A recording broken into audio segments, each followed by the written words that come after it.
সমগ্ৰ ভাৰতৰ লগতে দেশৰ ৰাজধানী নতুন দিল্লীত ইতিমধ্যে মক ড্ৰিল চলি আছে। কি ধৰণে আচলতে গৃহ মন্ত্ৰালয়ে ইতিমধ্যে নিৰ্দেশ দিছিল 7 মে'ত আচলতে 246খন জিলাক যি জিলাসমূহক সামৰিক প্ৰতিৰক্ষা জিলা হিচাপে ইতিমধ্যে ঘোষণা কৰা হৈছিল, এই জিলাসমূহত মক ড্ৰিল চলি আছে। এয়া প্ৰথমটো আচলতে ষ্টেপ। মই ND24 দৰ্শকক জনাব বিচাৰিছোঁ, এইসকল লোক বিল্ডিঙৰ পৰা বাহিৰলৈ ওলাই আহিছে। এইটো এটা NDMC চেণ্টাৰ বিল্ডিং। আচলতে এয়া মক ড্ৰিলৰ বাবে লোৱা হৈছে। এই বিল্ডিংটোত লোকসকল আছিল, তেওঁলোকক যিমান সোনকালে পাৰে চাইৰেন ইতিমধ্যে বাজিছে। চাইৰেন বজাৰ পাছতেই এয়া লোকসকলক ইভাকুৱেট কৰিছে, অৰ্থাৎ লোকসকলক বাহিৰলৈ উলিয়াই আনিছে। আৰু যিমান সোনকালে পাৰে এয়া দৌৰি অহা নিচিনা দেখা পোৱা গৈছে। দিল্লী আৰক্ষী, দিল্লী অগ্নি নিৰ্বাপক বাহিনীৰ লোকসকল ইতিমধ্যে আছে, তেওঁলোকক যিমান সোনকালে পাৰে ইভাকুৱেট কৰিছে। ইয়াৰ পৰৱৰ্তী যি ষ্টেপ সেয়া আমি ND24 দৰ্শকক দেখাম। এয়া প্ৰথমটো ষ্টেপ। লোকসকলক যাদৱ শৰ্মাই দেখাব যিমান সোনকালে পাৰে তেওঁলোকক বাহিৰলৈ ইভাকুৱেট কৰা হৈছে, অৰ্থাৎ এই বিল্ডিংটোৰ পৰা উলিয়াই অনা হৈছে। যুদ্ধৰ সময়ত যদি কোনোবা এটা বিল্ডিঙত এই ধৰণে বহু লোক সোমাই থাকে, বহু লোক এই ধৰণে আবদ্ধ হৈ থাকে, তেওঁলোকক কি ধৰণে আচলতে যিমান সোনকালে পাৰে বাহিৰলৈ উলিয়াই আনিব পাৰি তাৰ আচলতে এটা প্ৰশিক্ষণ বুলি ক'ব লাগিব।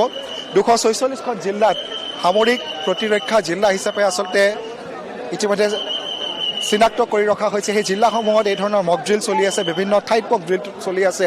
3টা কেটেগৰীত এই মক ড্ৰিল অনুষ্ঠিত হৈ আছে। আৰু 4 বজাৰ লগে লগে ভাৰতবৰ্ষৰ বিভিন্ন ঠাইত এয়া মক ড্ৰিল অনুষ্ঠিত হৈ আছে। ND24 দৰ্শকসকলক মই দিল্লীৰো মক ড্ৰিলৰ পৰিৱেশ দেখাইছোঁ। এয়া প্ৰথমটো ষ্টেপ। দ্বিতীয় বিষয়টো চাওক, এই ধৰণে ফায়াৰ ছাৰ্ভিচৰ যিসমূহ বাহন, সেই বাহনসমূহ সাজু হৈ আছে। অগ্নি নিৰ্বাপক বাহিনীৰ আচলতে লোকসকল ইয়াত সাজু হৈ আছে। ইয়াত এক যুদ্ধকালীন পৰিস্থিতি বা পৰিৱেশত কি ধৰণে আচলতে সাধাৰণ লোকসকলে যুঁজ দিব তাৰ বাবে প্ৰশিক্ষণ দিয়া হৈছে মক ড্ৰিলত। ষ্ট্ৰেচাৰ্ছো সকলো ধৰণৰ ব্যৱস্থা আছে। এয়া প্ৰথমে মই দেখাইছোঁ, এয়া ফায়াৰ ব্ৰিগেডৰ যিসমূহ বাহন, দিল্লী অগ্নি নিৰ্বাপক বাহিনীৰ যিসমূহ বাহন আচলতে জুই নুমুৱাবৰ কাৰণে সেইসমূহ ইতিমধ্যে সাজু কৰি ৰখা হৈছে। অৰ্থাৎ প্ৰথম যিটো তেওঁলোকৰ ষ্টেপ হ'ল, প্ৰথম ষ্টেপটো হ'ল যে ভিতৰত, বিল্ডিঙৰ ভিতৰত মই প্ৰথমতে পৰিৱেশ দেখুৱালোঁ, যি ধৰণৰ ইভেকুৱেট কৰিলে তাৰ কিছু পৰিৱেশ এই লোকসকলক বাহিৰলৈ উলিয়াই আনিলে। তাৰপাছত এই ধৰণে অগ্নি নিৰ্বাপক বাহিনী ইতিমধ্যে বাহন সাজু কৰা হৈছে। কোনো এটা বিল্ডিঙত, ধৰক এইটো এটা বিল্ডিং, ইয়াত যদি জুই লাগে বা ইয়াত যদি কোনো ঠাইত আচলতে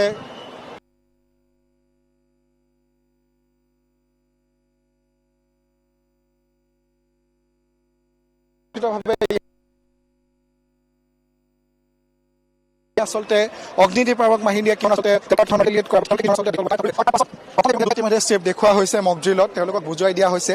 3 নম্বৰতে নিশ্চিতভাৱে যদি এটা বিল্ডিঙৰ ভিতৰত কোনো লোকে আঘাতপ্ৰাপ্ত হয়, আঘাতপ্ৰাপ্ত হোৱা লোকসকলক কি ধৰণে বাহিৰলৈ অনা হ'ব তাৰো কিছু পৰিৱেশ ND24 দৰ্শকক মই দেখাম। এয়া যিমান সোনকালে পাৰে প্ৰথমটো প্ৰতিক্ৰিয়া। ইতিমধ্যে প্ৰথমটো যিটো প্ৰথম প্ৰচেছ হিচাপে এটা বিল্ডিঙত যদি লোকসকল আবদ্ধ হৈ থাকে তেওঁলোকক কি ধৰণে ইভাকুৱেট কৰি অনা হ'ব, অৰ্থাৎ এয়া কোনোবাই যদি আঘাত পায় এই ধৰণে অগ্নি নিৰ্বাপক বাহিনীয়ে এই ধৰণে লৈ আহিব। চাওক, এয়া কোনোবাই যদি আঘাত পায় এই ধৰণে তেওঁলোকক লৈ আহিব। এয়া চাইৰেনো বাজিছে, এয়া লৈ আহিছে। তেওঁক লৈ গৈ পেলাই যাদৱ শৰ্মাই দেখাব, তেওঁক এয়া লৈ গৈছে। তেওঁক লৈ যেতিয়া গৈছে, এয়া যাদৱ শৰ্মাই দেখাইছে, তেওঁক লৈ যোৱা হৈছে। চিভিল ডিফেন্সৰ লোক আছে নতুন দিল্লীৰ, তেওঁলোকেও এয়া ষ্ট্ৰেচাৰত তেওঁলোকক ভিতৰলৈ লৈ গৈছে। এয়া চাওক, এয়া তৃতীয়টো ষ্টেপ। কোনোবাই যদি ভিতৰত আঘাত পায়, কাৰোবাৰ ওপৰত আক্ৰমণ হয়, কি ধৰণে ফায়াৰ ব্ৰিগেডৰ মানুহ আছে, চিভিল ডিফেন্সৰ মানুহ আছে, কি ধৰণে উলিয়াই আনিব। এয়া এখেতে আঘাত পাইছে, মক ড্ৰিলৰ এটা অংশ।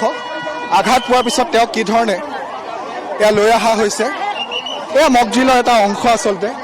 এখেতে আঘাত পাইছে, তেখেতক লৈ আহিছে ষ্ট্ৰেচাৰত আৰু তেখেতক ভিতৰলৈ লৈ যোৱা হৈছে। আৰু তাৰ পাছতেই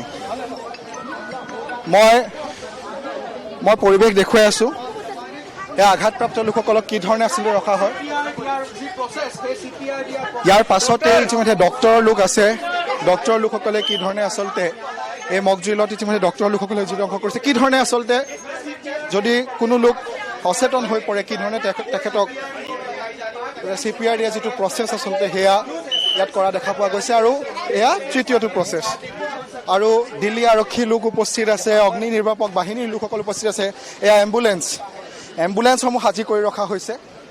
চিভিল ডিফেন্সৰ লোক আছে। সামগ্ৰিক পৰিৱেশ ইতিমধ্যে এয়া আঘাতপ্ৰাপ্ত লোকসকলক কি ধৰণে লৈ অহা হৈছে এয়া মক ড্ৰিলৰ যোগেদি আমি ND24 দৰ্শকসকলক নতুন দিল্লীৰ পৰা পোনপটীয়াকৈ দেখাই আছোঁ। এই ধৰণে এখেতে আঘাত পাইছে, এখেতক এয়া চিভিল ডিফেন্সৰ লোকে লৈ অহা হৈছে, লোকসকলে লৈ আহিছে। অৰ্থাৎ যুদ্ধৰ সময়ত কি ধৰণে সাধাৰণ লোকসকলক কি ধৰণে আচলতে সাজু কৰিব লাগে তাৰ প্ৰতিটো সম্ভৱপৰ যিসমূহ প্ৰশিক্ষণ দিয়াৰ বাবে প্ৰতিটো আচলতে ব্যৱস্থা তেওঁলোকে হাতত লৈছে। ষ্ট্ৰেচাৰ্ছসমূহ আমি দেখাইছোঁ, এয়া চাইৰেনৰ ব্যৱস্থা আছে।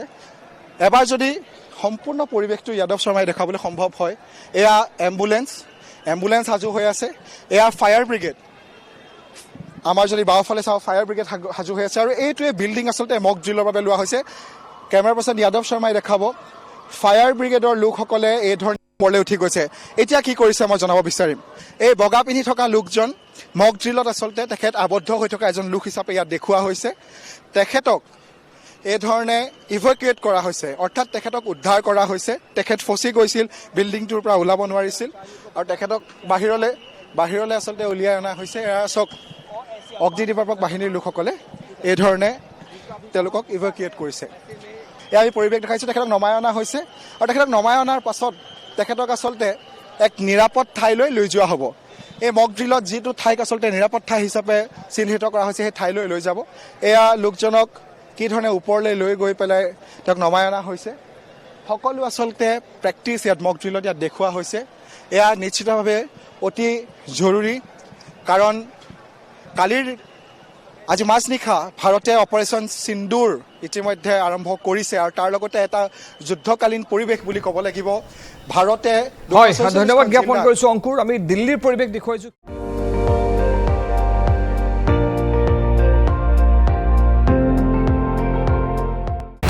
আপুনি চাই আছে ND24, সৰ্বশ্ৰেষ্ঠ নহয় সৰ্বোত্তমৰ দৌৰ।